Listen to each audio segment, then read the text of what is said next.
朋友们，大家好！现在我在重庆无锡县的南阴大峡谷啊，看一下我身后这个云海，太美了，太壮观了哈！今天早上真的是运气超级好。这边有一个村庄，是四面都是崖壁的，非常美的一个村庄。那上一次我来的时候呢，我是到了那个南阴天洞那里，但是对面这里呢没有来哈，所以今天呢我就专门到对面这里来看一下。可以看一下进入这个村庄的这个公路呢，全是崖壁公路。而且现在这个云海的位置啊，正好在公路的边缘，整个这条公路看起来就像云端的这个挂壁公路一样，非常的壮观。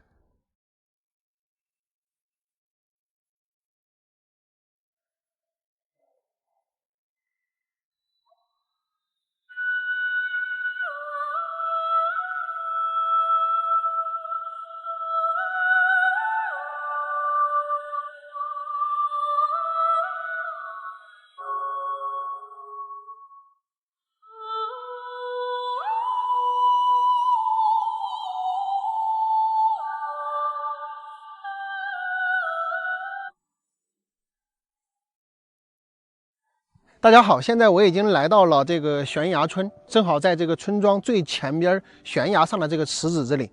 他们这个池子啊，整个周围全部是用围墙围起来的。村子前边崖壁口这个池子呢，它是一个弯月形的形状。那么前方呢就是悬崖峭壁。那么我们在地面呢是没有办法看到它这个池子的一个全景的。我们的车子呢是从那边那条悬崖公路开过来的。而且那一段悬崖公路整个长度有4-5公里，基本上都是类似于悬崖公路的这种地形。那这个村庄呢，它实际上就是居住在中间这个悬崖中段的一片的这个平地的位置。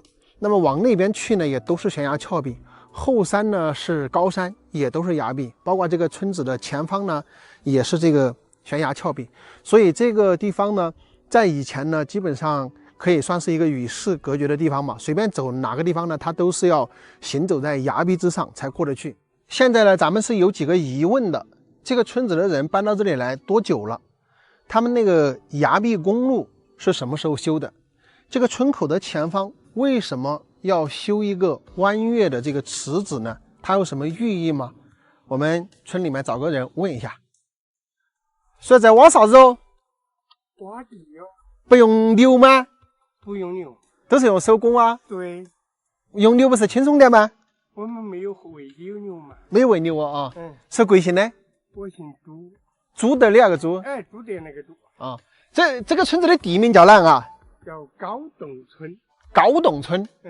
你们这个地方是不是盛产中药？产啊，出没牛呢？前湖。前湖哈。这个东西啊，高中低都出，不出的什么呢？党参贝母。党参贝母不出？不出。我们这儿高不高？低不低？这儿好高啊？这里可能有个1200-1300吧。1200-1300哈。大概就什么样子，反正我也不具体去知道。特别适合住人的地方就是1200-1300。就是那么个地方啊。这个村庄建村有好多年了呀？哎呦，解放以前这儿就有人。这儿就有人哈。解放以前的人在这个地方居住了好多年了呀？哎呀，那具体不清楚。具体不清楚。我都是解放过后生的。他这个地方确实比较奇怪，全部到处都是悬崖崖哈。对呀，他就在半中间生那么个灯灯儿。就在这个地方。那最开始来的人是哪些人呐？哎呀，刚刚在这儿来的人，据说是姓李。姓李。后来呢，就是姓张、姓李、姓王，这些都是从别处搬到这个地方来。解放前，穷苦农民没得土地上。解放以后，感谢党，这个把狠人，统统的把他，这个就是以前这个地方也有狠人。有啊，有地主。有几个地主啊？我们往常这个地方，它就是一家地主。相当于这个所有的人做的土地都是这个地主的。对吗？就是帮他。帮他干长工、打短工嘛，当常年的意思嘛。对嘛，就这个意思，对的。等于后来打地主之后啊，就跑了。地主那些嘛，把他的土地呀都分了呀。等于而且叫么呢？分胜利的果实嘛。对。他的那个财产就分给这些老百姓的，这些老百姓就在这里生长居住嘛。对对，这个公路没有修通之前的话，应该就是走矮矮路是吧？哦哟，这个路哈，没有修通的时候，我们这个地方的人往外地去，都要从那个五罩子的地方啊，那个上达再下。哦，那就是走爬矮，要爬矮的，反正爬矮，全部要走那么上下。因为你不爬，你这个地方不爬矮，走哪都出不去。对嘛，就这个意思。那我看那个修那个矮路啊，起码修好几公里了，矮别路。哎，那个路是哪个时候修了啊？19年、80年，具体哪一年到底那条路我也可能记不起了，是开化公司排的那个头。那个时候都也是用娃娃机了哈，已经。哎呀，没得，全部是靠人工。等于这条路以前修的时候全是靠人工修的。全部是靠人工，从那些挨上那些路哈，都是用二锤钢钎，用瓦子钢钎打进来，用瓦子这个底下要灰起来，然后灌炸药进去，把它炸开的，都是靠人工抱着锤打，并且是义务。这条公路你不修谁修？你的家乡谁给你建设？就要靠你自己的双手嘛。对，现在住有好多家人啊？那晓得有几十家呀。几十家哈？那是几十家，那具体我也不清楚。我看你们这里都发展的挺好的，家户户都楼房啊。也不那么太好，我们这个地方呢，都是靠出门打工。都是靠出门打工。都是靠出门打工，挣点油盐钱回来，然后有点多余的。就来起点房子，就是那么个劲。我们这个地方，他的说法就是哪个呢？他说，四川的人就不，没得户啊，挣了几个钱就要先来起我。他是这样说的啊。这个地方是不缺水的哈。这个地方啊，原来是最缺水，原来就靠那些山上，打个沟那个来水，就像那个像个剪刀似的那个叉里头哈，那个地方。就有一股水，我们这个村高上现在有2个社，都是吃那个里头的水，这么把它捡到这儿。现在共产党的政策好啊，现在都是弄管子把它捡到这儿来，打个池子，就那么吃。高山没得水，就是在那个山那边捡水来。这后来我们这修了双通大堰过后，就是那个水池，叫双通引水工程。这儿还一搞成了过后啊，一到冬天里没得水吃的了，就抽那个的水，抽上高上去，供那个几百个人吃水。原来在没有开挖那个池子，没有搞这个提水管的时候，高上的人一到大天干，那个爱线线上全部是在那儿来挑水哈，全部是在那儿挑水池。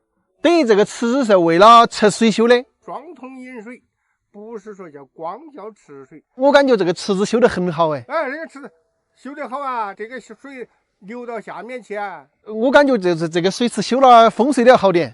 对嘛，是吧？有没有人那个说过？有人也说过，这个也不奇怪嘛。老百姓吃水用水方便些，就这么一个大的开挂，就这么个意思。听这个大叔说了之后，才发现这个池子它是一个大工程。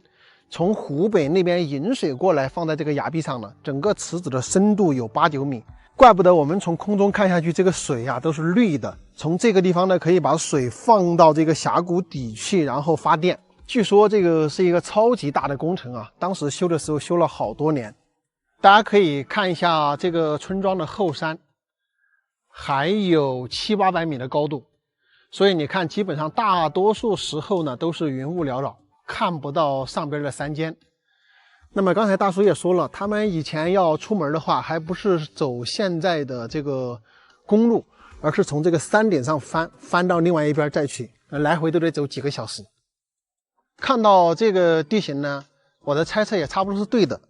最开始到这里来呢，就是有钱人，以前古代的有钱人地主。后来这个地主倒掉了之后呢，住在这里的所有人呢，就把这些土地呢都分到各家各户。整个这个村子呢，现在看起来非常的漂亮哈，基本上家家户户呢都把这个楼房修起来了。前方这个池子啊，真的是点睛之笔啊！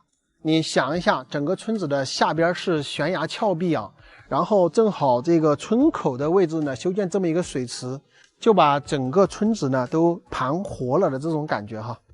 这个地方啊，整个视野非常的开阔，环境也非常的好。它的海拔呢大概是1200，也非常适合夏季在这里避暑。在这个地方啊，我觉得一年最少有2/3的时间你是可以看到云海的。所以说呢，大家夏季避暑的话，其实可以到这里来看一看的啊。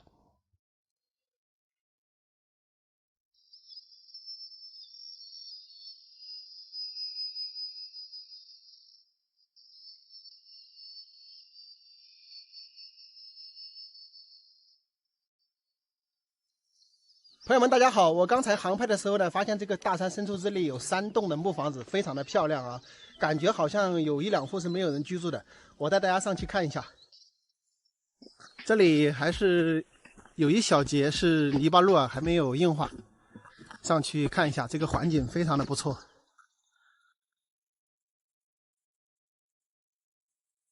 哇，这里环境好舒服啊，太阳光正好要出来了。这里有3户的人家哈，这边这个房子是一个3合头的房子。问一下这里这个阿姨，她好像在这个田里割猪草，感觉这个房子好像也没住人啊。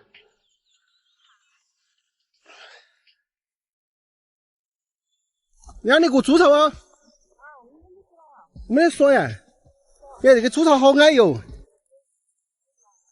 你家住哪儿了？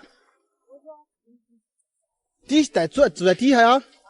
那这里这几家都没人的哦，几家都没人住的，烧光去了。那你们这儿地名叫啷个啊？石碣镇玉泉村。玉泉村。哦，这些土地都是自己家人的，你来这来住哈？这个阿姨在这里割猪草啊，然后她告诉我说，这里这3家人都没有人在这里居住了，都去广东去了，要么去凤冈去了，都在外打工。这个房子啊，非常的漂亮，院坝也比较大，我带大家好好的了解一下。然后这个房子是一个3合头的房子，大家可以看一下。这边下边是牛栏猪圈，然后上边还有小2层，那么小2层上面是可以住人的。这个房子是挺大的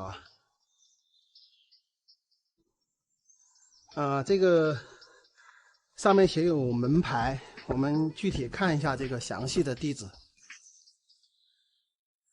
那么这个地名呢叫土溪镇，这个村庄叫鱼泉村，然后这里叫大鱼泉组的54-3号。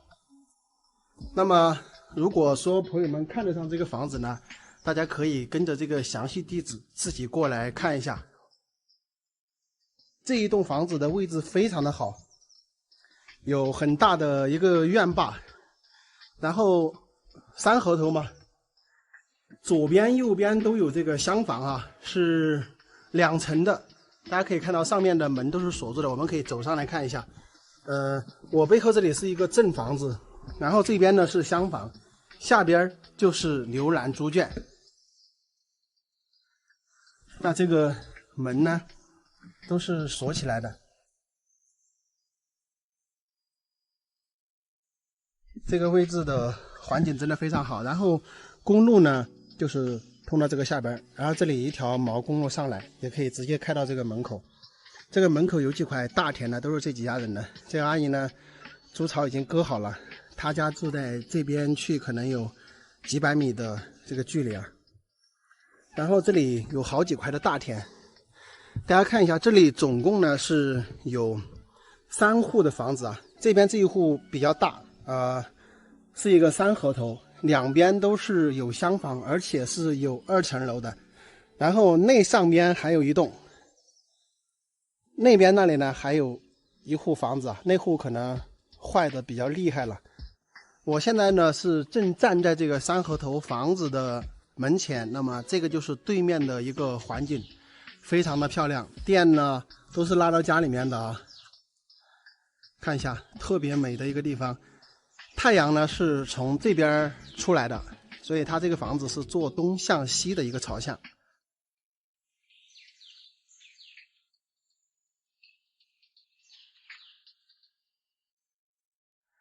我们再到那边那一户去看一下。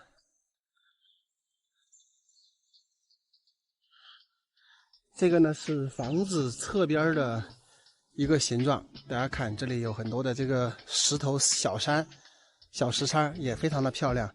那这个圈呢都是用石头来砌的。这里呢每一个地方呢都看到这种特别古老的一个信息啊。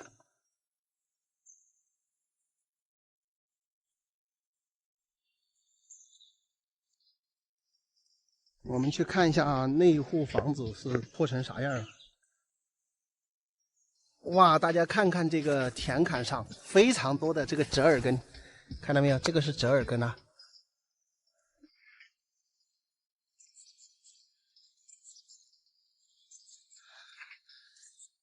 大家看一下啊，这里是一个三合头的房子，这上面有一户，然后这里也有一户，正房子带厢房。带喂猪喂牛的牛栏猪圈，刚才我远处看是错误的啊，这几户房子都是好的。然后我现在进去看一下，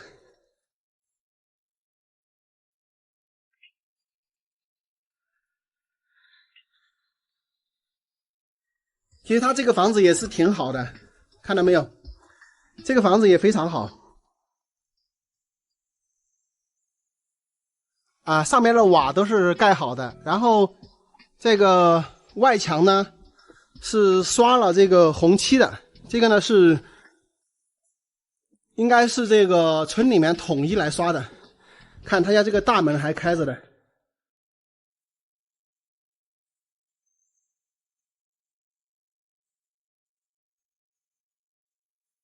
这上面居然还养有一桶蜜蜂啊！这个呢，可能是他们当地的村民在这里来弄的。这个位置还有这么多的树木，这个呢就是拿来把中间镂空之后拿来做风筒的啊。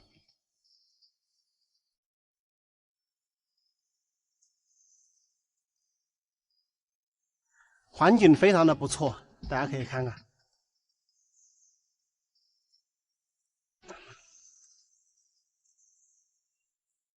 这个地方的海拔呢，我跟大家说一下，大概是一个900多米的一个海拔，整个位置环境非常好，而且从这里过去只有600-700米呢，就是一条河流，也可以钓鱼干嘛的。然后这个地方离镇上呢，只有大概是离那个土溪镇大概是7公里左右的一个路程啊。所以整个地方的交通环境非常的好，而且呢，这里还有这么多的土地，周围全部是这个群山围绕，还可以稍微喂一点跑山鸡啊，养一点猪啊，而且每家每户呢都有很多的这个牛栏猪圈啊，可以喂猪喂牛，喂点羊都是完全没有问题的。这个地方漂亮吗？如果朋友们喜欢这个地方呢，大家可以自己过来看一下啊。这里的详细地址是凤冈县土溪镇鱼泉村大鱼泉组啊，这是详细地址，朋友们可以自己过来看一下。哦，是啊是啊，跟大火锅也没得好远的哈。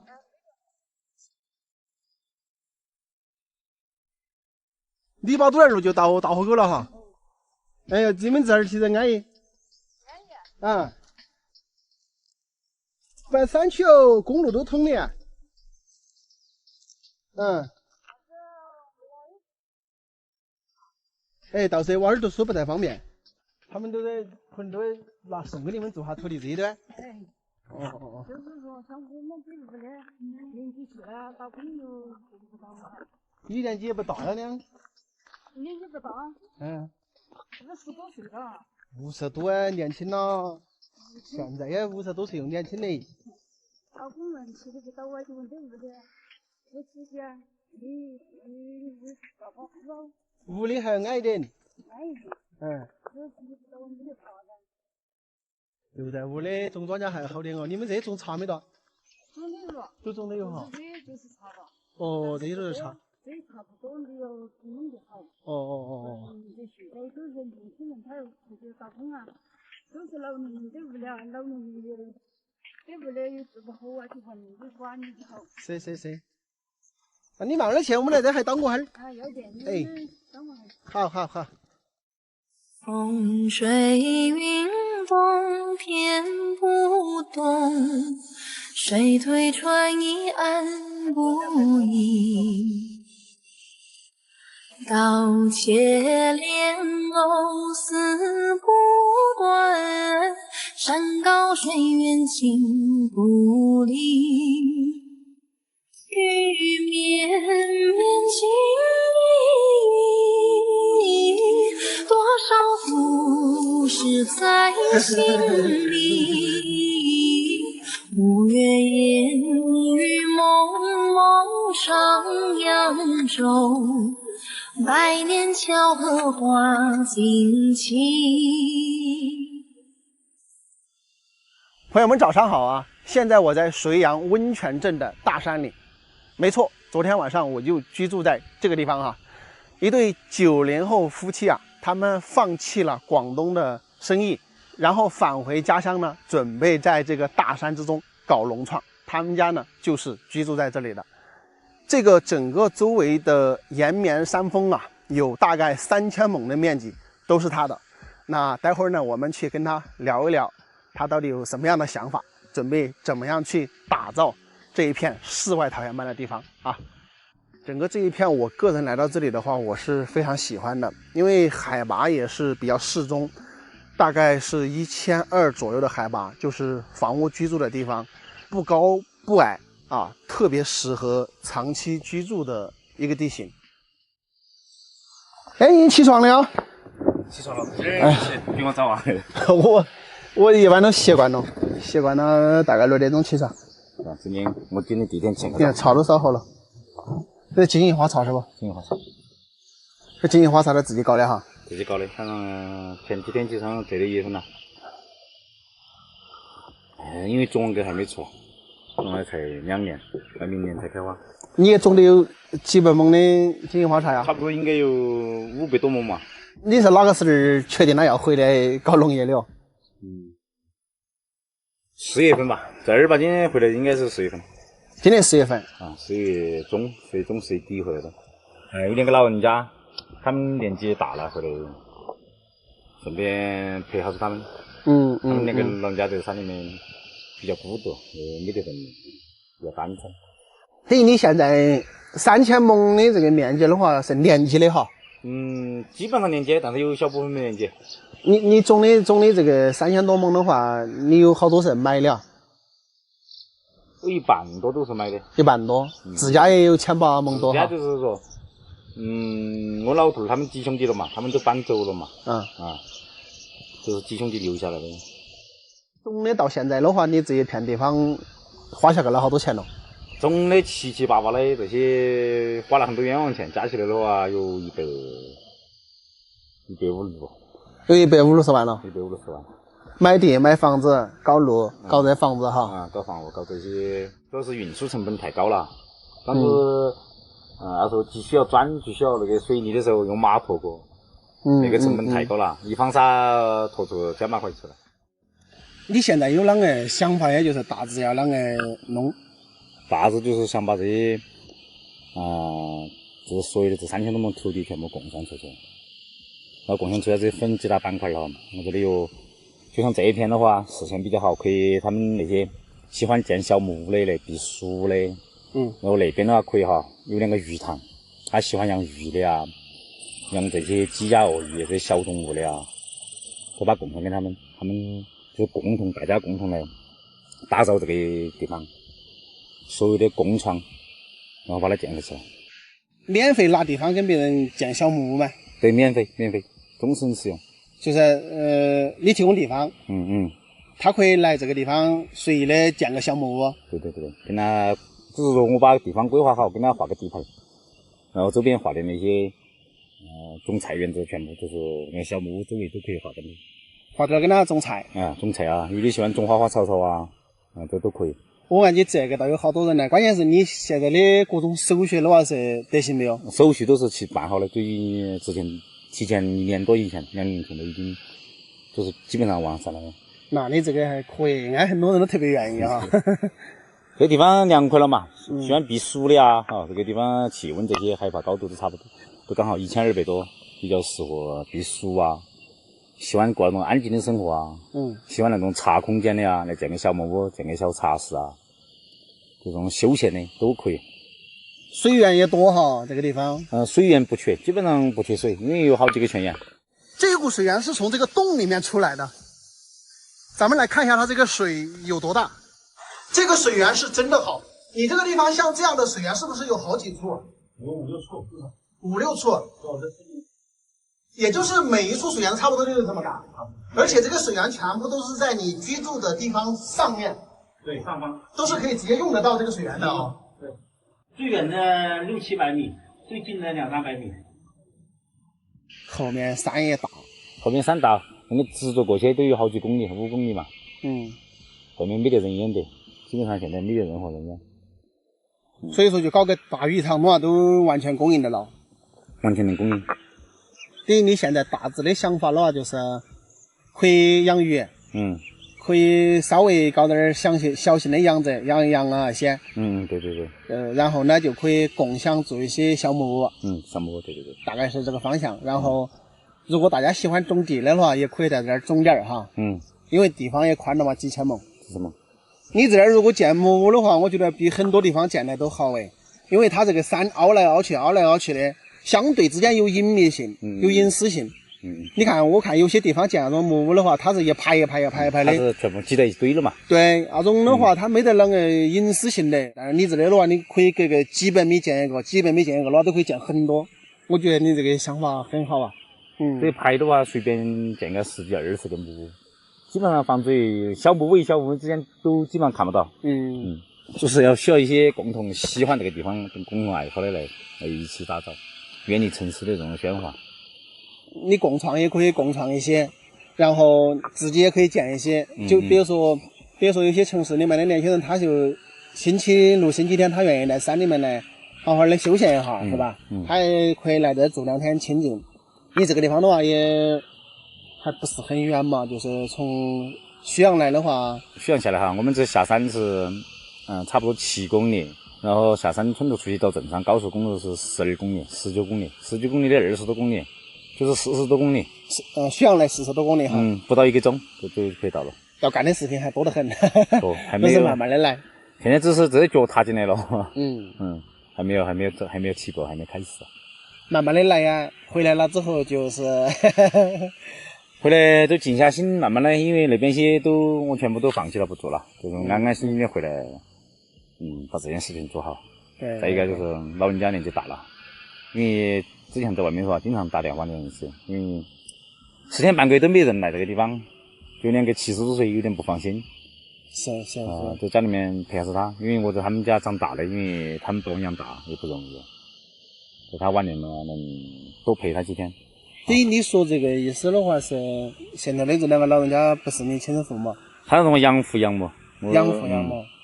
半岁多1岁，基本上就跟着他们，一直到我15、16岁，初中毕业了嘛，初中毕业我去外面打工，在外面创业到现在。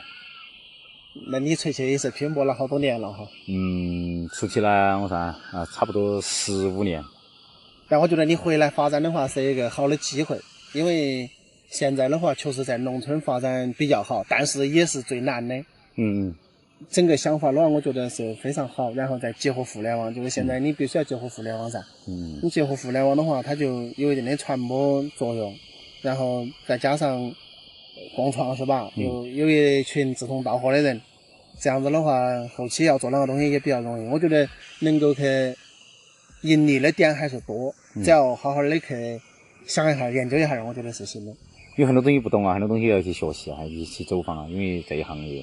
每个行业跨个行业很多东西啊，如果不去学习，对自己摸索的话，需要非常非常的时间去摸索，非常非常耗时间。确实，你要干这一块的话，你要找到一些类似的一些，他们已经干得比较成功的他们的商业模式是哪样，要去好好的研究学研哈。在农村创业，不管是搞哪种的话，其实它都不是单一的东西了。做农业又简单又难，现在基本上人也体化，你可能干也好，营销也好，都要懂，都要明白，不然只会埋头苦干了也难了，干不出来事情。是啊，我个人觉得呀，可能这个整个3000多亩的地界，先做一个整体的规划，然后功能区呢进行详细的一个划分之后，然后再去执行各个项目呢，可能比较好一点，省得到后期的时候啊，会走很多的弯路，或者说发现哪里不对再去改呢，可能会费时费力又费钱啊，这是我个人的一个感觉。大家也可以共同讨论一下哈，它这个地方应该如何去打造更加的好一点。因为现在呢，整个它所有的手续都已经办完了，房子那些都是可以建的。有经验的大家不要吝啬啊，咱们在这个评论区讨论一下，好吧？好了，今天的视频呢就跟大家说到这里，咱们下期再见，拜拜。大家好，我是阿泰。现在呢，我在六盘水的杨梅乡这边。这边据当地村民说，这个山上有一个穿洞，它可以穿到山的另一边。大概是从这个地方走到那个悬崖的脚下，那么从这儿穿过去呢，就到山那边。我们现在跟着这个小路过去啊，然后看看穿过去那边是一个什么风景啊。现在呢，我们已经到了这个悬崖下边的这个穿洞的位置，我们马上呢就从这个洞口钻进去啊。这个里边有很多这个牛啊、羊啊走过的足迹啊，也就是他们山这边的村民呢，会把这个牛羊放走这个穿洞过去，然后到那边去吃草啊。那边应该有较大的一片草原吧。这个地还是特别稀的，这里边有水啊，然后经常有流走呢。这个里边还比较脏，有那个牛粪啊、蚊子啊，都挺多的。这滴水啊，这个悬崖上，这个岩层上都在滴水，大家看看。好，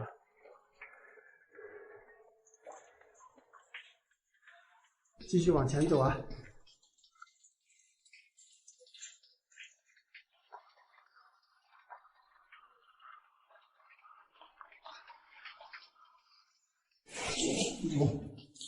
差点摔跤了。这儿做一个圆形的东西，这个应该是水池吧？看到边上有根水管。好，我们看一下这个里面水啊，哇，水都是满的，大家看看，都是从岩石上面滴下来的水。那么可能是下边的一些村民他们会饮用这个水啊，这里造了这么大一个水池。咱们再继续从这边上往前走啊。已经出来了，看到亮光了啊，特别迷影啊，这个路。哇，那边那个洞口比较小，这里这个洞口挺大的。然后那个上边那里还看到有一个洞，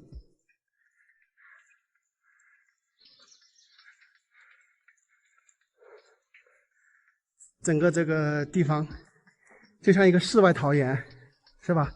像一个这个里边像一个锅底的一个形状。大家看看，我们从山那边钻过来的，这边就是这一边的一个洞口，然后这些石头看去也特别的漂亮。这儿呢有一个水塘啊，然后再往下边呢，就是这么一个样貌啊，特别漂亮啊。这里有一个水塘，然后这个地方真的是一个世外桃源，然后正好中间这一块是与世隔绝的一个状态，特别的美，特别漂亮啊。如果能够住在这个位置的话，就是一个与世隔绝的一个状态，特别舒服。大家看看，这里是一个水塘，那么我认为上边那个位置呢，可以建一个房子，要么就是可以做墨帐，是吧？肯定是一个非常好的一个穴位。我用这个航拍给你们拍一下，大家看一看，是不是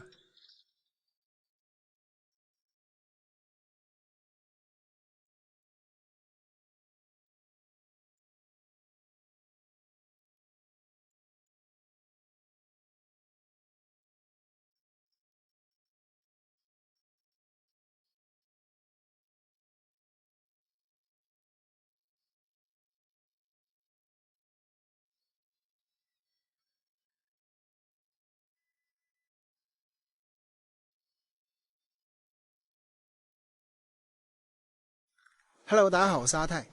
我在这个山腰啊，发现有人在那里造那个房子，应该是搞养殖场。我身前这一大片这个山都是没有人居住的，整个可能有好几千亩。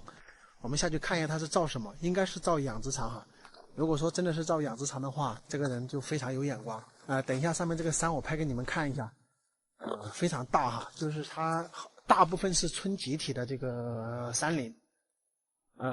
而且里面它没有很多的树木啊，基本上都是草，各种各样的杂草，所以说特别适应搞养殖啊。这一片山的话，大家看一下，这个公路也弄下去的，然后它那个房子呢，正好建在这个位置了哈，那个位置正在建，这边建了一间，那边又开始建了，好像都在搭这个木头之类的。咱们过去看一下，大家可以看这里就看得到啊，这个林子里面就很多草啊，这种草的话就是牛是特别喜欢吃的这种草，因为现在嘛都是老了，再等到明年2、3月的话就非常嫩了，很多嫩的这个青草就长出来了。而且这里的话还有一些树，里面还有一些树啊，往上面走的话，山上面的话基本上没有树的，全是草。哇，正好建在这里。你们在捡哪个东西啊？整圈呢？你们这个圈子在养哪东西啊？养牛啊？这儿养牛挨一个。有水啊，这儿有水啊，我没看到有水噻。走哪过来啊？走沟头水管哪过来啊？那个要抽哦哈。我是说你整的这个半天，我是没看到哪头有水嘛，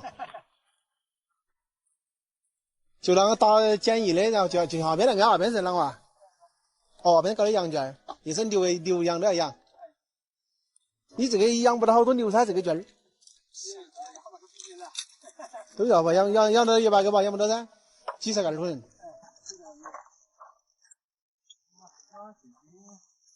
放养吗？圈养哇？还是要圈关节养啊？你要不放养啊？高点山好安逸嘛，一潮哦。关节养。还是关节养。因为你关节养的人，你不管啷个说啊，关节养的为久长。牛这个东西，关节养肥得快，你放养，只是彻底好吃的，你知道。你这里是最适合养羊的。高点一潮又安逸得很了，跟顶顶样小。阳城高背就热水抽过来，有50米了。哦，几十米了没问题的，高了它就不行。那你这个要整2个水池，这里要整个，底下要整的。他们那里盖了那么长一个圈哈，是牛圈嘛，那个是牛圈，另外一个是羊圈，可能准备养个10来头牛，还有就是几十只羊吧，养的不多。确实，它这个位置养羊养牛都是非常好的，特别是养羊，因为从这里上去整个山都是空无一人，一个人都没有。这个面积随便都是几千亩，整个面积是没有人的。那么这个山的这个上半段的话，基本上那个上面全部是草，很舒服哈，随便搞个几百只羊。甚至上1000只都没有问题，而且这个地方呢，它又远离水源，就是不存在说有污染什么的，不存在说对水源有污染，所以说这个环保各方面他们部门也不会来说管你，特别有眼光啊！你看他们是一家人在家里搞，年轻人也在家里面。朋友们，大家好！前几天呢，我们到这个深山里啊，探访了这一独户人家，只有66岁的大叔呢，独自居住在这里。我们了解了一下他的情况啊，他这个地方呢，周围有200-300亩的这个山林和土地，都是他们家的。那么目前呢，就是用他自己的话说呢，就是他的所有的责任呢都完成了，只有自己一个人呢居住在这个大山里面，也喜欢居住在这样的地方。那么我就比较好奇啊，我就问了一下他有没有可能找一个跟自己年龄相仿的老伴来一起居住呢？我们听一听他是怎么说的。我问你个事哈，假如给找个老伴呢？找老伴的一般的。哎，假如有那种合适的呢？看好合适，一个是我讨好个人子了嘛，反正就是。我看你这个师傅定嘛，这个我有这种想法啊。我这个人说话就是这的，我人就在身上喊嘛。啷个说啊？我就跟你说个良心话，说个实在话哈。有说的，新来夫妻脚挨脚啊，半路夫妻各顾各。对，大家都有孩子，都是啷个？他要先把自己的顾好。也个噻啊，如果说像我谈的话，我给让我谈，也哪个给我介绍？有几个女儿上班看，他都同意。我说我是这种性子的话，他天天都想不到。我也不抽烟，也不抽酒，也不打牌。真的好人。你征个婚有啷个要求啊？征婚的话，我就征了，我是说，我当家，还有我看得起的。但是我呢，我这个人我就说的，这个女娃儿哈，我就说的哈，这个男女平等。他一辈子都是国家，都是家庭的传保。我也不会欺负他，我也不会说这个让他，只不过说，如果说像一样的这个，是原来我们各个民间家他谈个过婚上，我喊他不谈的。他顾得到谈。看来我晚聊到请个假了，我说我还不是成了鬼哟。我说我现在家事的问题哪个有常识的？对，你不能乱动，你是觉得要合适。这我老二姑娘也考取大学了，老大姑娘也考取大学了。男娃儿两个在小，有个小姑娘在成都。对，我身份证呢，我说我谈也可以，不谈也可以。就不要想跟我要求啊，我看起人。像我谈的，我不是夸他一个了，当面的所有人都晓得我。我原来我家里面是四川的，四川合川的。反正说站着比了啊，不在人前，不在人后。还是我当家。那肯定嘛。我这个我就让我信任深的那个，我也并不是这个就有那种过去那种老习惯哈，有那种踢打那种性质哈。纯粹当个耙了，我也不干。你看你，互相打扮求财啊，还是可以。说老实的，少来夫妻老来伴儿了嘛。对。大家都是做个伴儿的嘛。你如果算计的话，就没得意思的了，是吧？是咯。在当面以我两个崔龙门谈了，他你要要求了100%做不到。他现在人的话，女儿的话，这个管家，他是要管家的，他是要管钱的。我说那个他管都可以啊，但是那个要各方面大家要取几个啷个。有些人呢，他有种事情啊，我这个我又做不了这种事情。要起码说两面的晓得到同等对待。对，都要也起心情。如果你有那种这个好像，因为他各顾各的话，我感觉还心里还过得不着。我要一姑娘儿女啊，他都还是懂得这些东西。他跟我讲，他说的这个你要考虑清楚。他说我们当小的也不可能限制你。但是这个。你们听完了大叔的观点，你们觉得如何呢？还有一个重要的信息就是他的子女呢都不反对他找老伴，但是呢担心他找到一个那种专横跋扈的，对吧？那么让自己的晚年生活呢比较难受啊。所以说子女呢也是非常为他考虑。那么就他这样的条件和情况呢，我觉得还是有合适的话找一个老伴一起生活呢比较好。你们觉得呢？大家好，现在我在黔南都匀的斗篷山。斗篷山呢也是都匀最高的山峰啊，有1900多的海拔。现在我就是在斗篷山的山脚下，看一下这个地方，生态非常的漂亮啊。这里是2条河流汇聚的地方啊，非常美。今天我要带大家去爬斗篷山。斗篷山的山顶啊有一个天池，非常的神秘，所以今天我就是想上去一探究竟。现在我所在的位置啊，海拔是973，那么山顶是1900多，相当于我们现在垂直爬升都要爬1000米。有的人呢说要爬3-4个小时，有的人说要4-5个小时。今天我到底要多少时间才能爬上山顶呢？我们拭目以待，出发。我们在这个山下开着车都转了1-2个小时，然后我自认为我们找到了一条最近的路啊，就是前面这个山顶，现在是被大雾笼罩的。我们的车子呢是停在这个边上这里的。反正我感觉我们不遗余力是吧？找到的这条通向山顶的路，应该不要他们说的3个小时、5个小时，估计2个小时差不多了。走吧。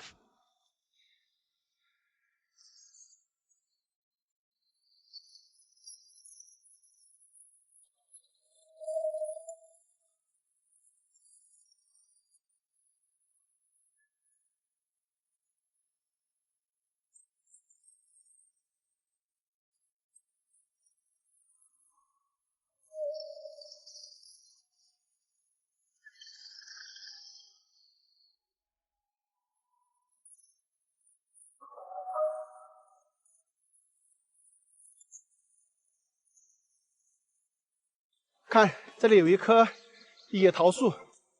那么我们呢，将要走到那个山顶。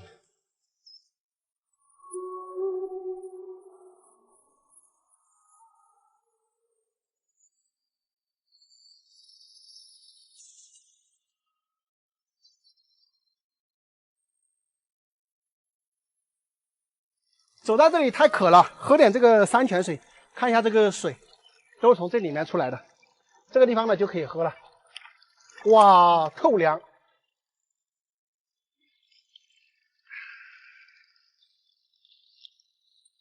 这个是斗篷山天池流下来的水，特别好喝啊，特别甘甜的那种味道，真的有点甜味嘞。啊，我都喝上瘾了。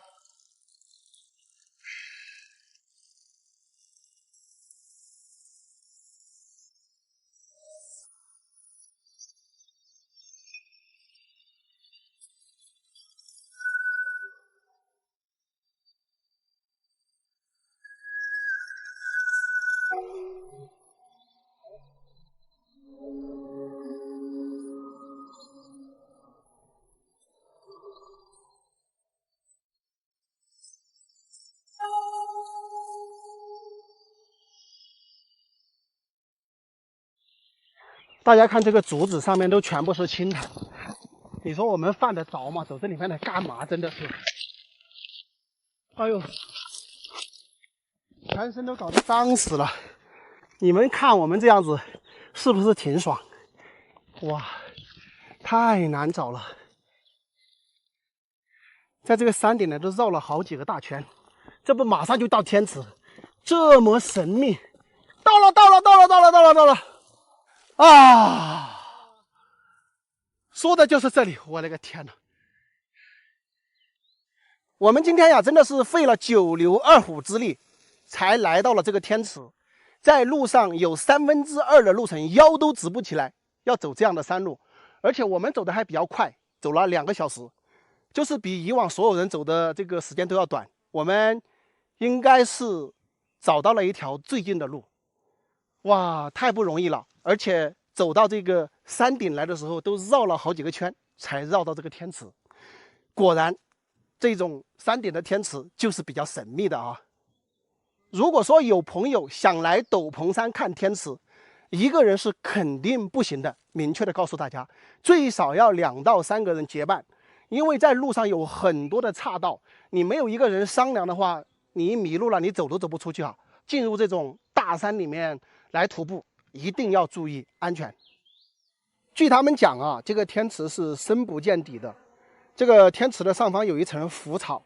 我现在是在这个边上哈，大家看一下这里，我脚一踩的话，这个水都会冒出来，这些全部是特别柔软的，所以说呢，边上这些是承重不了太重的，所以大家不要在这个地方来太用力的去在这个上面嬉戏玩耍哈，要评估一下这个安全系数。现在我们看这个水中，宛如一面天空之镜啊，非常的漂亮。斗篷山的海拔呀是1900多米啊，它也是这一片山峰最高的山，也是这些群山的领头羊，所以说这里呢也被称为龙头。那么正好在斗篷山的这个山顶啊，我们在这里发现了一个巨大的天池。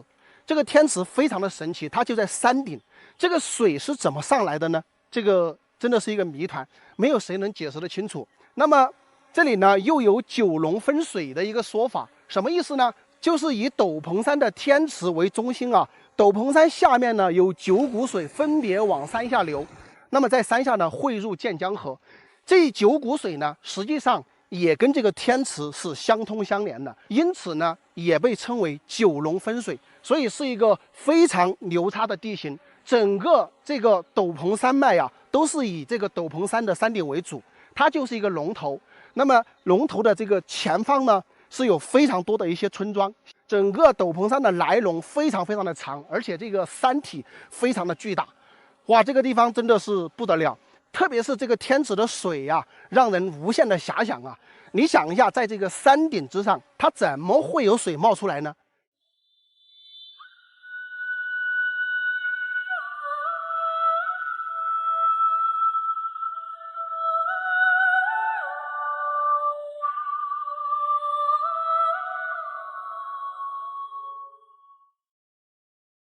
我看到这个山上有一独户人家居住在这个山上，所以呢，我也没找到上来的小路，然后我就顺着这个林子爬上来，结果爬到这里一圈全是这个茅草，看着全是杂乱无章的这些野生动物跑来跑去的这些痕迹啊，我都担心等一下我会不会碰到一群野猪。哎呀，我已经上来走了半个小时了，还在这个林中间。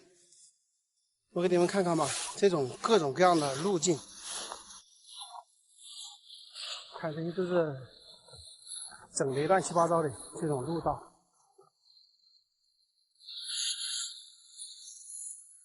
千万不要突然间冒一头野猪出来，这吓人弄。看看这个路，哇，走得乱七八糟的。我现在不知道往哪里走了，走不出去了，我就跟着这个路走吧，是不是会找到一群野猪？找野猪都是个问题啊，主要是怕踩到那些装野猪夹的。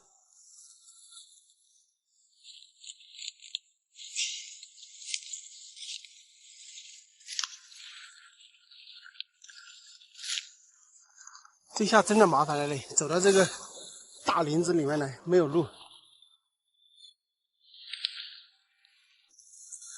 不可能没有路啊！那一户人家住在上面，他没有路，他怎么走啊？是不是？哎，这么好的这个木材，大家知道吗？这些柴全是青钢材，就烧木炭、烧火特别的好，这种柴是最好的。我给你们看看我的整个周围吧，就是迷宫一样的，看到没有？整个周围都是一样的。然后这一户人家在那边，我们在山脚下的这个公路上看到的啊。我在这个林子里面已经转了半个多小时了，还是没上得去。但是我一定要上去的，大家放心，我不会迷路的。主要是我没有看到他们的路是往哪里走，然后山下的人呢也说有路，但是没有让他们带我来说在哪里，所以我就一个人摸着上来。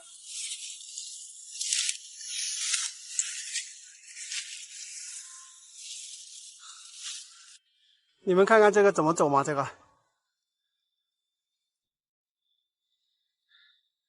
如果说大家没有方向感的话，走在这个山林里面呢，迷路之后挺崩溃的啊。我们小的时候到大山里面砍柴，如果是看到这样的柴的话，我告诉你，比捡钱还高兴啊！因为这个柴特别好，砍回家去烧火什么的特别旺，然后呢，又熬火，特别顶烧吧，就特别顶烧的意思。然后以前我们这边山里面烧炭嘛，就是用这样的木材。10多年、20年前吧，我们自己家都烧过那个炭，就是用这样的木材烧啊。所以那个时候，如果说看到有这么粗的这种青钢材的话，你不知道那个心里面有多高兴啊！因为那个时代基本上农村的人都在家里面嘛，所以这个砍柴呀，或者说割猪草啊，这些资源都是比较匮乏的，尤其是在现在这一段时间，木材啊，包括这个猪草啊，这些资源都很匮乏，因为土地已经翻过了，在耕种农作物了，那么土里面就没有任何的猪草，所以这一段时间这个家里面的猪啊、牛啊也是挺难受的哈，特别是以前这个农村人全部都在家里面的时候。我跟你们说呀，就是这个现在不允许啊，如果是允许的话，我真的想在这里住下来，把这些木材全部烧成那个木炭，太爽了，看到吗？一整片这个柴呀，哎呦，简直爽的不要不要的。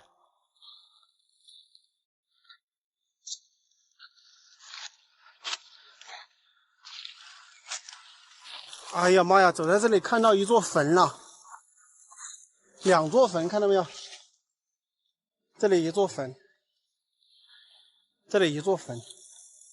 那看到坟墓了，就证明快到了啊，肯定是快到有住人的地方了。也看看这2座坟葬的这个位置，这个风水还不错的。大家看一看，我没有忽悠大家吧？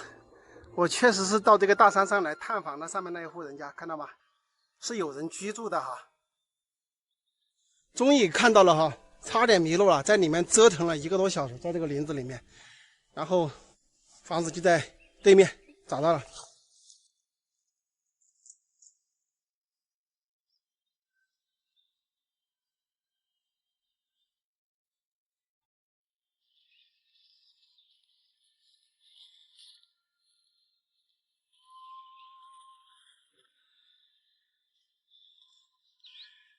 好了，我们已经到这里了哈，大家看一看这里的环境。然后这个边上这些蚕豆呢是他们种的啊，整个这个地方环境非常不错，然后他们自己有种一些菜，应该那边还有土地的啊。然后整个山下我给大家看一看。公路呢，下面那个就是公路，看着一点点窄的那个就是公路。你们可知道，我就是从那个公路那里慢慢爬上来的，可不近啊，朋友们。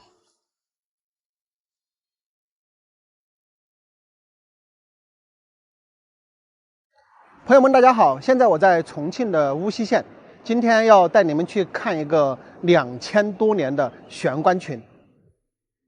这个地方呢，就是巫溪县县城的一角哈，下方这条河叫大宁河，我们呢就是沿着大宁河逆流而上，大概20多公里呢，就到达悬棺葬的地方。这个地方风景真的是非常的漂亮啊！我觉得生活在巫溪县那是相当的舒服啊。白天在城里面上班，晚上呢来到这个河边，对吧？在河边悠闲的吃吃烧烤，吹吹牛，拉拉家常。所以说呀，在这个小县城里面生活呀，有小县城的这种惬意，大家说是不是啊？沿着这个大宁河往上走啊，这一路都是这样特别高深的峡谷啊，风景非常的漂亮。这条峡谷在夏天的时候，大家真的可以过来玩一下，因为它峡谷比较深，然后在这些峡谷的一些缝隙中呢，如果在涨水的时候，会有很多的那种小的那种瀑布啊。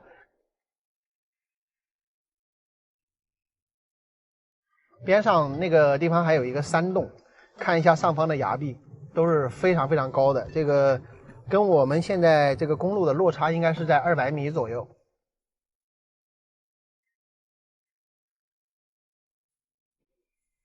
这个前方这儿好像之前打造过景区，不知道现在还有没有在运行。这个山上呢，就是前方那里大家看到吗？像有一个刀片山，但是好像上面好多电线呀。等一下回来的时候看看要不要拍一下。这个前方呢，就是有一户人家呀，靠做梦发财的神奇鱼圈。说的就是这里这家人啊，也是在这条公路上，看到没有？前面的字样神奇鱼泉，然后就是鱼泉就在这个房子的下面啊。我今天呢就不进去了，因为上一次已经跟大家拍过视频了。不过你们有机会走到这里来的话，可以去参观一下哈，也是比较奇特的景观。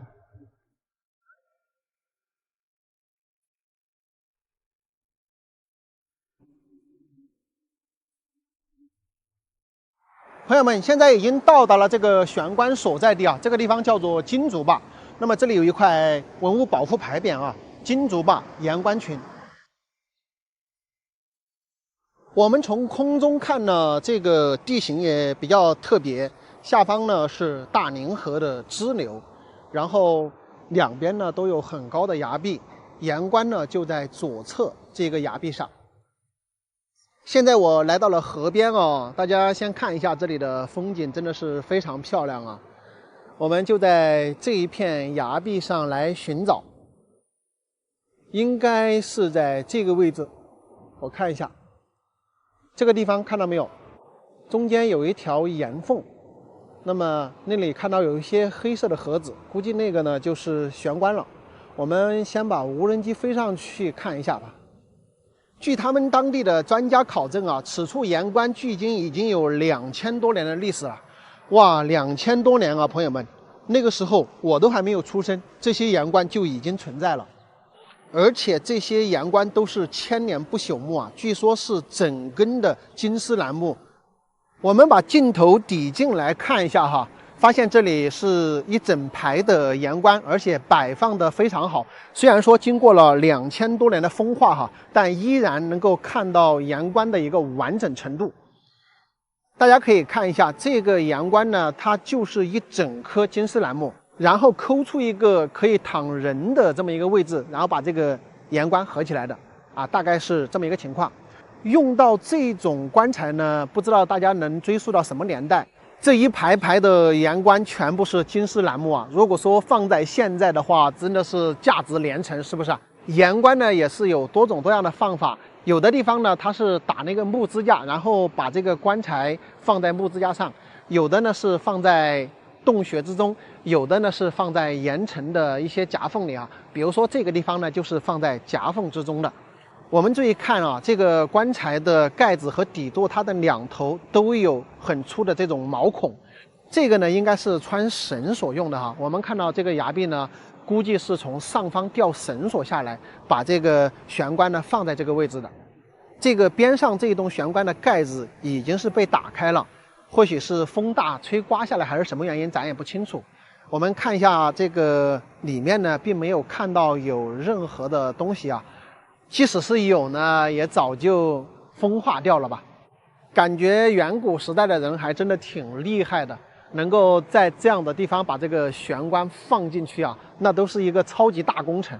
包括以前用的绳索，它要用这么牢固的绳索呢，它是没有现在这种科技的，只能是用山上的一些藤子啊，什么什么东西的来做这个绳索。要吊几百斤重的棺木到这个半悬崖来放在这里面呢，其实也是一个非常不小的挑战啊。据网络上的资料记载啊，考古专家呢是上去考过古，发现呢棺材里面呢它是有男的有女的也有小孩的这些尸骨，而且呢这个棺材里面啊有陪葬的一些金银首饰什么的。从这些景象呢可以判定啊，可能以前只有一些贵族啊他才会具备悬棺葬的这种资格，因为他要耗费大量的人力财力嘛，普通人可能做不到。那有朋友又问了，你怎么去判定都是贵族呢？因为这个考古专家的结果呢，就是这些悬棺里面有老人、有大人、有小孩，他并不是葬德高望重的人，而是什么？他这个家族是一个贵族，他的所有人呢都把他安葬在这个上面，大概应该是这么一个回事啊。不管是考古专家也好，我们在这里猜测也好，2000多年的事啊，我们真的是没有把握啊，也不敢确定他当时是怎么操作的。就比如说这个悬棺，它是如何弄上去的？我们想到的可能是用绳子吊下来，对吧？但或许他们当时并不是这样的呢，也说不清楚，对不对？朋友们，你们觉得古人为什么要把棺材葬在这个悬崖峭壁之上呢？欢迎大家在视频下方留言评论。今天的视频呢就到这里，下期再见，拜拜。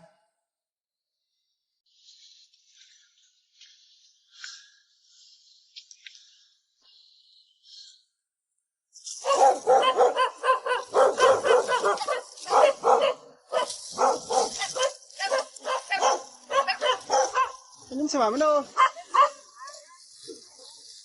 走。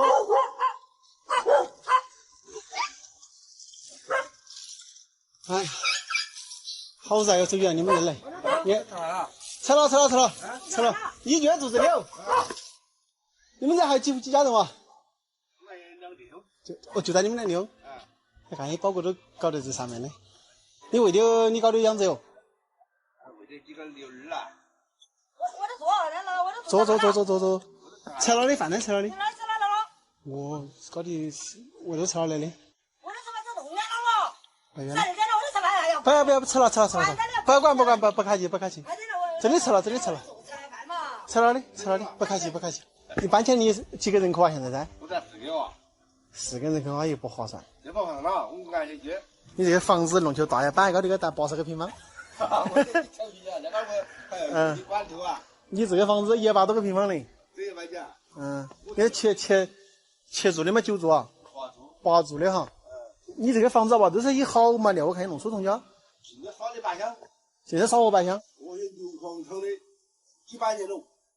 几百年了。我们那个起这个也卖下来，都得将近800年了。你买的人家旧的？啊，买的旧的草房的改的啊，又改成瓦房了嘛。改小瓦，有点搞大。你这个房子裂了好久了啊？起这个6房，从高一搬下来，你说基本的1、2、半年了，100多年了。已经100多年，你这个房子都。这我们一搬我们老上会，听得晓得不？深圳买的。晓得。娃你买下来6房厂啊些。买了要盘你过来的。刚刚来盘下来你的。我不抽。那年纪轻的那个白头发都长起了。死了10多年了。10多年。不通路就恼火，反正不通路哪个东西搞不到。不想走啊，不想搬走啊，就可以干那个2、3万块钱把挖掘，因为你这个平了嘛，挖掘了之后不打硬化都无所谓啊，只要挖的时候挖平点，不打硬化呢，然后石头拿点石过来把面平就可以了，平的就不要紧了嘛，它爬嘛是爬那种陡坡了嘛，不打硬化的，你不打硬化，如果是平的话就完全没问题的。危险了，他妈真危险了。现在呀，政府要往政府解决不？政府不解决，交钱了，然后当成农户就要给万把块钱干到啷个面呢？现在呀，他只有等你自己挖，他是不拆迁挖的，他们是肯定不拆迁挖，他喊你搬。搬过不搬？你自己拆迁挖了之后啊，然后假如说以后有指标啊，会给你打。但你说现在他来跟你直接挖路啊，不会来挖了，因为你只有2户人在这里，2户人在这他批不到的，上面是批不到的。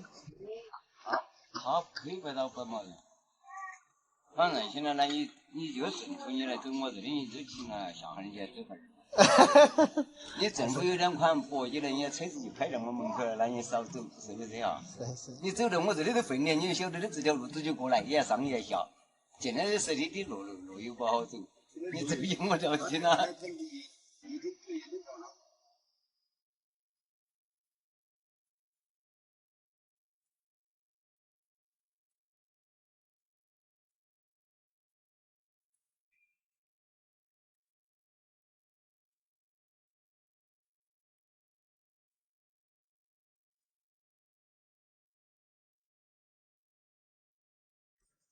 大家好，我是阿泰。我呀连续发视频已经有1年了，然后我主要发的呢就是农村一类的这种视频啊。很多城市的朋友看到我发的视频之后呢，就说你们那里是真漂亮哈，可不可以到你们那里租个房子，或者买个房子在那边居住养老呢？当然呢，这一部分朋友呢，主要是退休人员，或者说临近退休的那些叔叔阿姨们。他们呢，因为长期居住在城市哈，也一直在上班呢，也没时间到农村来。那正好现在退休了呢，就非常向往农村的生活，也想到农村来过一过这种乡村田园的生活啊。其实大家也不知道哪个地方适合自己，我要到哪个地方去，其实就跟农村人进城市一样的，我不知道到哪座城市是一个道理啊。所以呢，今天阿泰就跟大家聊聊这个问题啊，也顺便呢给大家一些比较好的建议吧。其实未来啊，就是那种3、5万人的这种县城，或者3、5千人的这种小镇是最受大家欢迎的，也是生活最舒服的地方。不管你是长期想到这个山区来养老，或者说在这个地方来体验农村的生活，那么我都建议在这个乡镇的周边，大概在这个5到10公里范围内吧，是比较恰当的。大家可以看到，现在我们画面中呢，就是我们遵义市汇川区的芝麻镇，这个其实跟农村没什么区别。当然呢，我不是一定推荐大家到这个镇来，我只是正好有这个镇的视频呢，我在这里跟大家说一下，以乡镇为中心，然后呢到周边去寻找自己觉得合适的地方。那么我为什么要推荐大家以乡镇为中心呢？原因就是镇上的房子啊，它不管是租或者买卖，它都是正规的手续，都是可以办正规的手续的。这样呢，你就免去了一些不必要的麻烦。还有一个呢，就是你可以直接居住，不用去做任何改造。因为你租到农村的这种木房子的话，你是需要改造过后你才能住的。我相信你在城市租惯了，就是各种卫生条件都比较好的情况下，你到农村住那个木房子的话，你肯定是住不下去的，你肯定需要进行改造。那么改造呢，也要花不少的这个精力和金钱啊。所以说我觉得就养老或者说体验乡村生活的话，更适合在这个乡镇上居住啊。如果你想搞一些种子养殖，那么你就以乡镇为中心，周边的10公里范围内去找那种合适的地方就可以了。特别山区的地方真的不适合大家养老啊，或者体验这种乡村生活，因为各种的这个生活配套设施，包括这个医疗服务，它都是跟不上的啊。所以我最终的建议就是让大家先去找到一个自己喜欢的镇，就住在镇上，或者说就在镇周边去寻找就可以了。今天视频就到这里啊，希望对大家有用，拜拜。朋友们大家好，我是阿泰。今天呢，我在瓮安县的深山里边，那么这里呢是有一条毛毛的公路通向里面深山。那刚刚呢我们用无人机看了一下，里面好像有一户人家哈，我们现在过去探访一下。这个路的两边都非常多的这种草，看到没有？这不喂点牛羊都有点可惜了。这边种植了西瓜吧，这是西瓜吧。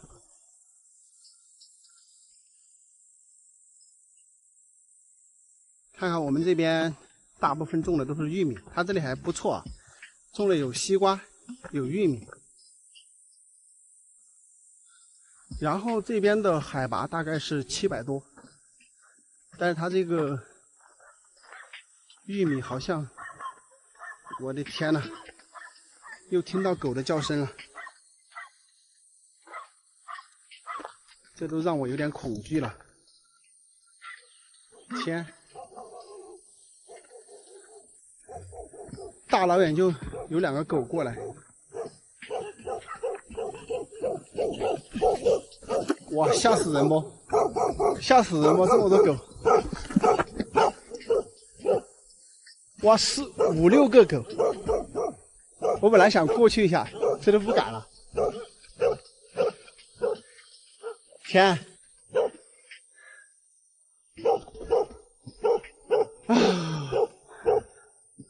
我勒个天呐！主人家呢？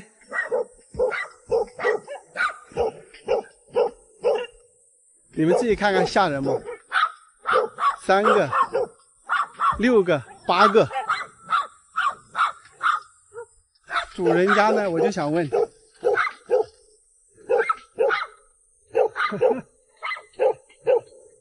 5、6只狗在这里，你说我怎么办？你过去也打不过，我靠！刚才吓我一跳，我以为只有2、3只，2、3只的话还吓不到我，这家伙一下来7、8个，你说我咋整？你们知道吧？我无人机看到是那个3号那边有一家人住在这个江边的，我想去那里玩一下，但是走到这里，你看，这家为了这么多狗，把我的去路给挡住了。说实话，刚才那个阵势你们看到了吗？我的腿发软，现在就跟这几只狗僵持着，过也过不去，它们也不让路。你看，它就在路中间，它也不咬了，这会儿它就不让路。你们注意看哈，这一群7、8个狗是有战术的。那么这里有2只在这里挡着。哎呀，你终于转来了！我说你养只7、8个狗太害人了。还咬不？不咬不？不咬不？天了，8、9个呀！哎，你啷个喂那么多狗哦？太吓人了！我去打饭了。你也干了？啊，我在江过把江来回去的，我转的也挺远这些个。哦，你搬来江宁回来的都是？搬江宁。我实在说看到这些整片都没得那个人了，一图都慌了的。慌了嘛，整你搬迁的，搬迁的我这个老祖的，我这个做不做？我转的我这院子好路，谁不甩我这慌了，个都对不着的2种不去，我说我还是抓起把我的徒弟抓来。对，甩谎也确实可惜。哎，可惜。你这个都等于甩谎了一段时间才回来开的。哎，是吧？甩了1年。甩了1年哈。甩了1年，我可惜，我这庄稼地我用。我还是转的回去。你也种了不少了，我看吧，好几亩地哦。你还种了5、6个多去。哦，这个是你老房子？哪里我到这下边挖了个，然后转2个，转了是一个小片片的只做。搬来街上还是做不习惯哈。做不习惯，我们这个从来没脱离过生产的，我们这老百姓假如再做不得起去。还是要回家来。哎，你做了10几庄稼了。你们这些搬那个早啊？5年前就搬了呀？啊，5年前就搬了呀？哦。搬了开住1年，你又遭不住嘞？还遭不住我的庄园。回来住庄稼？我这反正做了10几庄稼了，我都。你好大年纪的？72啊。你看你硬扎得很呢。老伴呢？一下在江外河哇，那些这哦，全部来江外河带孙儿那些。3个儿子了嘛，都在江外河3套房在江外河了嘛。哦。这河有娃儿在种，我回家再去。你还养了2个鸟，山上抓的啊？山上和喂就好玩了。我看好多老年人了，搬迁了，出去都住不习惯，都要赶紧转来。哎，是嘛，我们这边做习惯。也长期都做生产的，不做生产耍几一般耍不住。哎，耍不住，关键是。就像煮来喂猪了，该喂他们了。哎，我说煮球喂猪了，我说多吃点的嘛。要得，不要紧，你忙你的，休息会儿。哦，点没人的了，我说下个耍会儿。你弄多个狗啊吧，煮都要煮好大一锅。煮了一锅吃3顿，要喂3顿。煮一锅喂3顿，那差不多就是煮一锅喂1天了嘛。哦，煮一锅喂1天了。其实也可以带起喂点猪啊些哈，麻烦。现在猪这2年这个猪的病极大了，狗就喂不住。哦。喂要死。病非常多哈。病人大人。你肉不是肉是自己吃的噻？我来喂狗啊！你说这拿出来喂狗？你这是啷个做啊？什么做了？耶，你这给狗儿喂得好嘞！那喝点肉，喝点些猪那种它喜欢吃这个。是，看来你把这些狗都喂得好。现在的是养生的待遇噻，比我们以前人的待遇高哦。你们看这些狗的生活过得真好啊！这么大的肉煮来都是给狗吃的。那你慢慢的整来喂哟，我先走了。我还噻，我准备走江界河。哦，你准备讲了啊？走江界河走瓮安。你这个一天喂自己的狗也忙得不得了。那我先走了哈。不是都不饿。跟一群狗在那对峙了那么长时间，还好主人家回来了，不然根本就过不了路啊。然后这个老人家70多岁啊，你们看他身体挺棒的。然后他们这里呢，5年前就已经全部搬到江界河镇了。但是他住了1年之后呢，好像住不习惯哈。农村的老人呢都是那种，就是长期务农呢，他已经习惯了。如果你让他在一个地方去待着，一直待着不做活呢，他受不了。所以他已经回来4年了，在这里搭了一个小木屋，然后在这里把这些庄稼呢全部种起来了，还喂了那么多的狗，太吓人了。刚才要不是他在那里解围的话，你完全根本就不敢过去。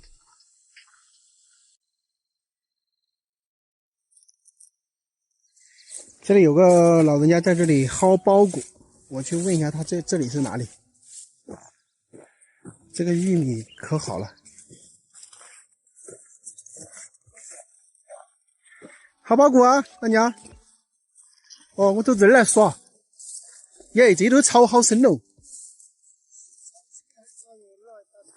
打出去的哈，都是你家的吗？你包谷？这里是哪点呢？这点的地名噻？这地名啊？啊。这地名就叫隘口。曲阳县黄杨镇哪个村啊？天平村。天平村隘口哈。哦。好的，麻烦你了哈。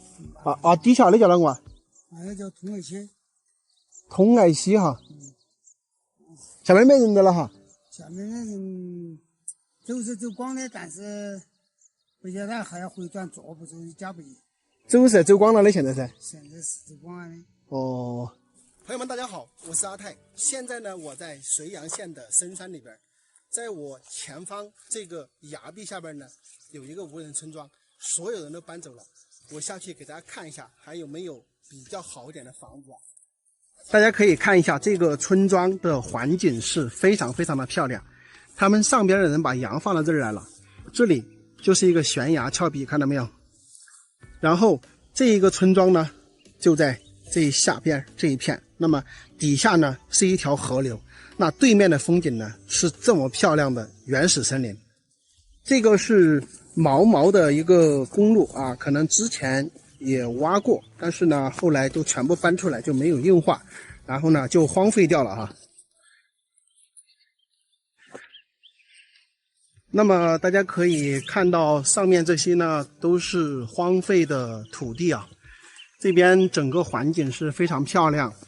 公路呢是通到这个上边的，那这里呢是毛公路下来，那么这个村庄呢就在这个下边这个半山腰啊，然后它的身后呢就是这一座大大的一个悬崖哈。所有的这些土地呢都已经荒废了啊。我们走到这儿呢，已经能够看到这些废弃的房子，看一看，这里有一栋，这里有一栋，那么下边那个地方呢也有一栋。等于整个这一片呢，大概有10户左右的人家。那么现在呢，已经有很多的房子已经倒塌了，看不出来了哈。相当于呢，就已经变成了一个无人村。那么环境啊，大家可以看一下，环境真的是非常漂亮。坐落在这个地方，对吧？然后可以从哪儿看去都是群山环绕，非常的美啊。那么这个地方的海拔呢是1000米左右，所以夏季避暑会非常非常的爽。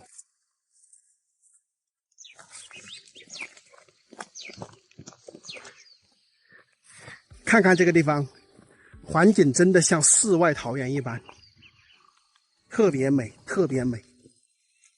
所有的这些土地、房子都已经是全部荒废的一个状态，但是现在是还可以居住人的。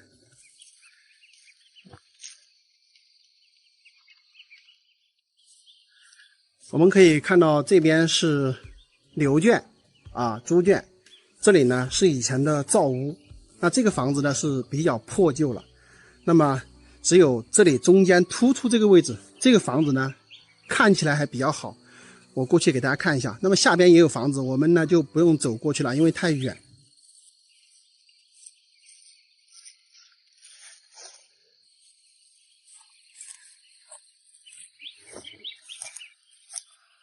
哇，这个都找不到路走，看到没有？全部是杂草。那么这个房子呢，因为它是坐落在这个中间的位置啊，我感觉整个房子看去还非常的好，可能是主人家管理哈。回来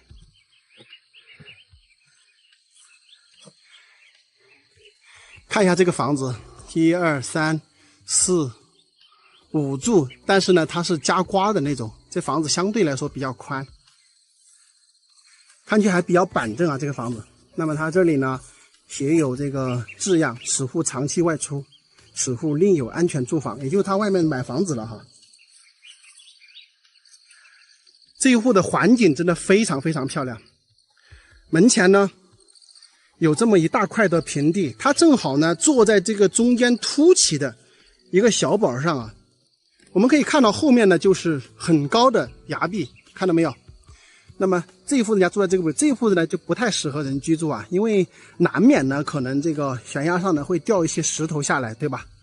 所以这一户人家的位置呢相对来说可能有一些安全隐患，但是它这个位置呢就非常的好啊，就不存在安全隐患，因为有什么东西掉落呢，它这里有个凹槽，基本上就能挡住啊。我们可以看一下这一户人家是非常勤劳的，有没有？整个这个房子上全部是堆的这样的木材，那么已经是荒废很多年了哈，这个房子看一下，非常漂亮，这儿的环境真的是非常非常美，大家看一下。这个无人村庄应该有10多户，那我们用无人机沿着这个河谷往上游飞呢，其实还有很远，东一户西一户的呢都已经没有人居住了，房子都已经破旧不堪了。所以这儿真的是一个特别好的一个世外桃源，隐居的世外桃源哈，基本上不会有人来打扰。然后沿着这一条河流峡谷往里边走呢，估计大家看到无人机也大概算得出来哈，面积是比较大的，最少也有好几百亩的这么一个地段是无人区。那以前呢都有居住人，但是现在全部没有人在这里了，全部丢荒了，特别的可惜啊。你们喜欢这样的地方的话，你们可以自己过来看一下。这个地方的海拔也适合避暑啊，大概是1000米左右。那么这个峡谷里面有一条比较大的一个河流，我们无人机不能飞得太近啊，所以空中看呢，这条河流应该是不小的，然后水源比较丰富啊。这个地方呢下到河谷呢也比较近啊，走路可能20分钟左右吧，就可以走到河里边。那我们再沿着河往前边一大片的，大家看到了有非常大的一片平地，是田一样的，那就是可以有很多的设想啊，可以在河边做很多的事情。所以我觉得这儿呢，所以我觉得这个无人村呢，它的利用价值还是非常非常高的，因为环境也特别好，地理位置呢、海拔呢都比较适中，所以呢，荒废确实有点可惜啊。大家可以想一下，这个地方适合干什么？没有人居住，真的非常可惜啊。像这户人家真的住在那儿特别爽，看看多么的漂亮。可惜现在已经成为了无人村。你们有喜欢这样的地方吗？欢迎大家在视频下方留言交流。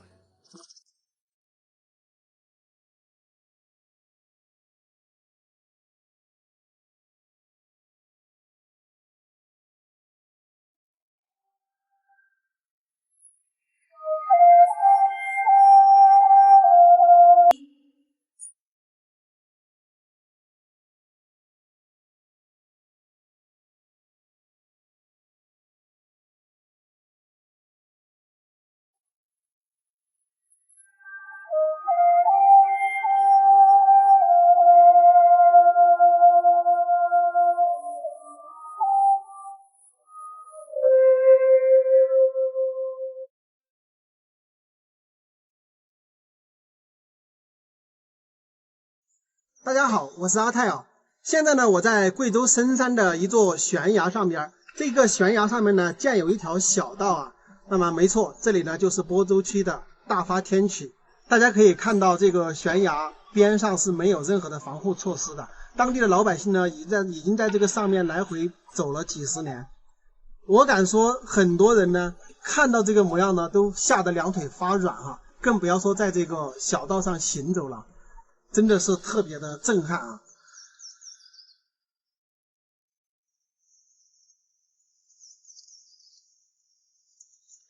为什么要爬？我这个杆子好多边落地嘞。哎呦，好，我跑到这个。不要出来，就在里头。就在沟沟头。我要想办。新火火的。